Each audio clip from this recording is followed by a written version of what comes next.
అస్సలాం వాలేకుం. అందరూ నమస్కారాలు. ఈరోజు ప్రెస్ మీట్కి ముఖ్య కారణము ఏదైతే ఈరోజు బడ్జెట్లో మనకి మైనార్టీ ముస్లింలకి 5,433 కోట్ల రూపాయల అంటే గడిచిన సంవత్సరం కూడా అదనంగా ఈ సంవత్సరం 1000 కోట్లు ఎక్కువ ఇచ్చినారు. ఇది వచ్చి మనము గర్వంగా చెప్పుకోదగిన విషయం ఏమంటే ముస్లింలకి బడ్జెట్ అనేది ఒక జీవనోపాధిలో ఆర్థికంగాను ఆరోగ్యంగాను విద్యగాను ప్రతి ఒక్క దానికి కూడా మా సౌకర్యార్థము మా ముస్లిం మైనార్టీల వాళ్ళ కోసమే కేటాయించడం జరిగింది. ఇందుకు గాను మన జిల్లా పార్టీ మైనార్టీ ముస్లిం మైనార్టీల పార్టీ అధ్యక్షునిగా నేను ముఖ్యమంత్రి నారా చంద్రబాబు గారికి, మా ప్రధాన కార్యదర్శి నారా లోకేష్ గారికి, మరియు మా మంత్రి గారైన ఫారూక్ గారికి, సలహాదారులు షరీఫ్ గారికి, ముస్తాక్ మౌలానా గారికి, ఎవరైతే మా కోసము ప్రయత్నించి ఈరోజు బడ్జెట్ కేటాయించేదానికి మన ఎమ్మెల్యేలు, మన మంత్రులు, ప్రతి ఒక్క తెలుగుదేశం కూటమి ప్రభుత్వంలో ఉన్న ప్రతి ఒక్కరు కూడా సహకరించినందుకు వారికి ప్రత్యేకమైన ధన్యవాదాలు తెలుపుకుంటున్నాం. అంతేకాకుండా గడిచిన ప్రభుత్వంలో వైఎస్ఆర్ ప్రభుత్వం ఉన్నప్పుడు మచ్చుకంతు కూడా ఒక బడ్జెట్ కేటాయించడం జరగలేదు. హజ్ హౌస్ నిర్మాణంలో అయితే ఎక్కడేసిన గొంగలి అక్కడే పెట్టినారు. కానీ చంద్రబాబు గారు వచ్చిన తర్వాత ముస్లిం హజ్ యాత్ర కోసము ఒక్కొక్కరికి ₹1,00,000 గవర్నమెంట్ పరంగా కేటాయించడం జరుగుతుంది. రెండోది మసీద్ మైకుల్లో అజాన్ ఇచ్చే ప్రతి ఇమామ్కి నెలకి 10,000 చొప్పున జీతము, ప్రతి మౌజనికి నెలకి జీతము 5,000, ప్రతి మసీదు నిర్వహణకు నెలకు 5,000, ముస్లిం ధార్మిక సమ్మేళనాలు అంటే ఎక్కడైనా కానీ ఏ సమాజానికంటే ఏ వర్గం చెందిన ముస్లిం సోదరులు ధార్మికంగా సభలు ఏర్పాటు చేసుకుంటే దానికి సహాయార్థము 2 కోట్ల రూపాయలు ప్రత్యేకంగా ఇవ్వడానికి ఈరోజు బడ్జెట్లో కేటాయించినందుకు ధన్యవాదాలు. ఎందుకంటే ఆర్థికంగా సభలు నడపాలంటే కూడా, సమ్మేళనం జరగాలంటే కూడా డబ్బుతో ఖర్చు అయిన పడి కాబట్టి దానికి ఆర్థిక సహాయంగా గవర్నమెంట్ పరంగానే ఈరోజు 2 కోట్ల రూపాయలు కేటాయించడం జరిగింది. 100 భాష కార్పొరేషన్ ఏర్పాటు, 15 లక్షల జనాభాలు గల 100 భాషల సంక్షేమానికి ప్రతి ఏటా 100 కోట్లు, అమరావతిలో కూడా హజ్ హౌస్ నిర్మాణము, ప్రతి మసీద్ మరమ్మతులకు ఏడాదికి ₹1,00,000, 5 లక్షల రూపాయల వరకు వడ్డీ లేని రుణాలు, రాయితీలు, ముస్లిం ఆడపిల్లలకి దుల్హన్ పథకం కింద ₹1,00,000 ఇవ్వడానికి నిర్ణయించుకోవడం జరిగింది. అంతేకాకుండా అన్ని స్కీముల సహాయం అందించుకునేదానికే ఈ 5,436 కోట్ల బడ్జెట్లో ఇవన్నీ వస్తాయి. ఎంఎస్ఎంఈ రాయితీ రుణాలు, అంతేకాకుండా ఈరోజు ఇంకో నిర్ణయం తీసుకుంటున్నారు.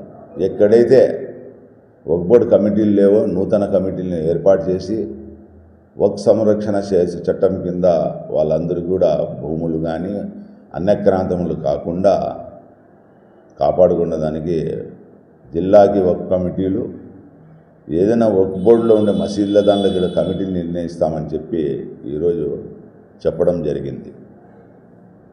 వక్ఫ్ బోర్డు భూములు సర్వే 2 ఏళ్లలో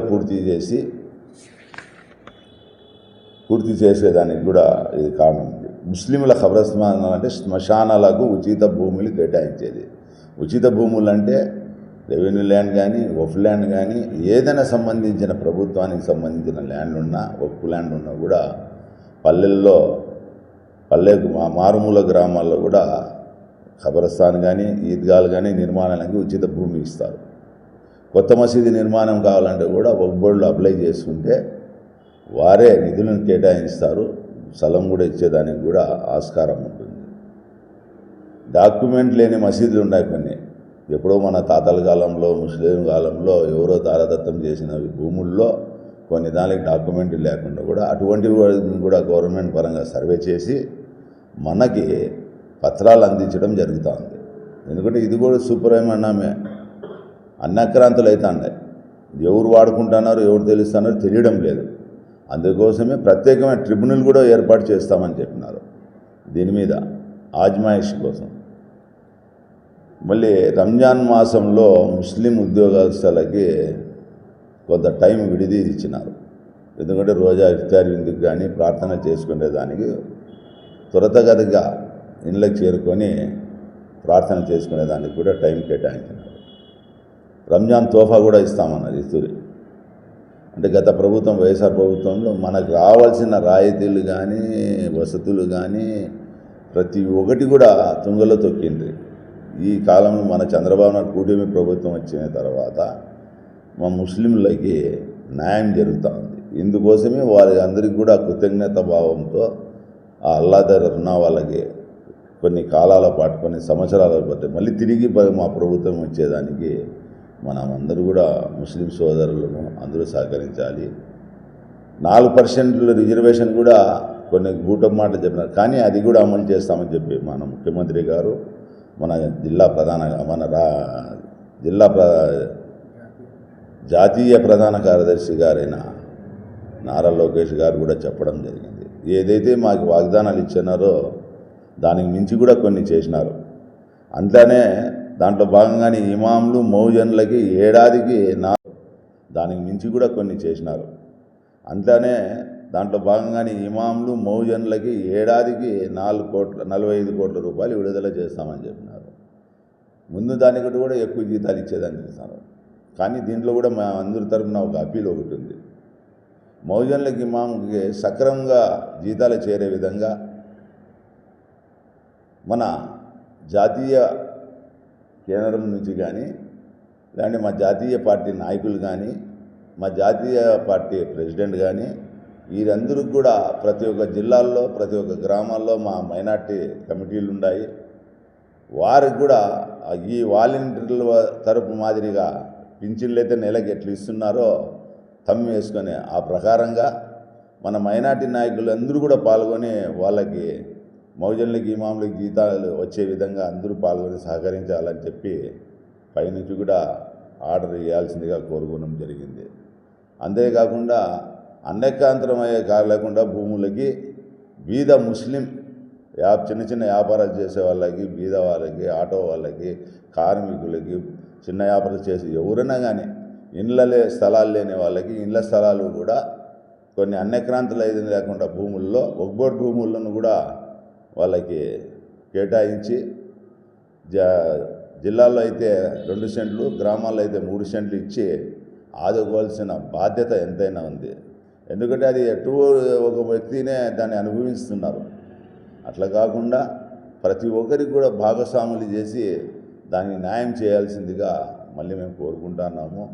దీన్ని పెద్దల దృష్టికి తీసుకుని పోయినప్పుడే ఫారూక్ గారు మంత్రి అయినప్పుడే మనం నారా లోకేష్ గారి దృష్టికి కానీ ఫారూక్ గారి దృష్టికి కానీ మైనార్టీ ఫైనాన్స్ కార్పొరేషన్ చైర్మన్ మన స్టేట్ అతనికి కానీ మన సలహాదారైన షరీఫ్ గారికి అంతకుముందే ఇచ్చినాము. ఇవన్నీ మేము ఇచ్చిన దానికి పెద్దల సహకారంతో ఈరోజు మా కళ సహకారమైనందుకు వాళ్ళకి ప్రత్యేకమైన ధన్యవాదాలు తెలుపుకుంటాను.